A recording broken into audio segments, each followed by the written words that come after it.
వినడానికి విచిత్రంగా అనిపిస్తుంది, కానీ ఫ్యాన్స్ ఆలోచనలకి లాజిక్స్ ఉండవు. గౌతమిపుత్ర శాతకర్ణి చిత్రానికి రాజమౌళి పరిధులు దాటి పబ్లిసిటీ చేయడం పట్ల మెగా అభిమానులు హ్యాపీగా లేరు. ఒక సినిమా నచ్చితే దాని గురించి ఒకటి రెండు మంచి మాటలు మాట్లాడితే సరిపోతుంది. కానీ పనిగట్టుకుని దానికో పబ్లిసిటీలా వ్యవహరించనవసరం లేదని, సీరియల్లా అదే పనిగా ఆ చిత్రాన్ని పొగడ్తలతో ముంచెత్తనవసరం లేదని ఫ్యాన్స్ అంటున్నారు. చిరంజీవి బాలకృష్ణ చిత్రాల మధ్య పోటీ ఉన్నదని, ఇరు వర్గాలకి ప్రతిష్టాత్మకమైన చిత్రాలని తెలిసినప్పుడు రాజమౌళి ఇలా వన్ సైడెడ్ గా ఒకటే సినిమాని మోయడం ఏం సమంజసమని, ఇది ఎలాంటి సంకేతాలు పంపిస్తోందని వారు ప్రశ్నిస్తున్నారు. మగధీర షూటింగ్ టైంలో రాజమౌళి ఈగోని మెగా ఫ్యామిలీ హర్ట్ చేసిందని చాలా కాలంగా పుకార్లు వినిపిస్తున్నాయి. ఆ తర్వాత వారి ఫ్యామిలీతో తనకి విభేదాలేమీ లేనట్టు రాజమౌళి కనిపించినప్పటికీ పలు సందర్భాల్లో అతను చేసిన వ్యాఖ్యలని పోస్ట్ మార్టం చేస్తూ చిరు ఫ్యామిలీకి అతను వ్యతిరేకని ఫిక్స్ అయిపోయారు ఫ్యాన్స్.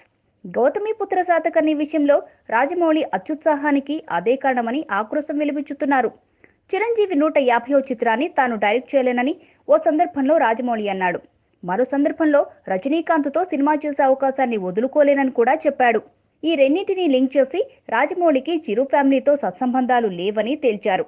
మగధీర టైంలోది మనసులో పెట్టుకుని రాజమౌళి ఇప్పుడు ఖైదీని కార్నర్ చేయడానికే గౌతమిపుత్ర శాతకర్ణిని లేపుతున్నాడనేది వారి అభియోగం.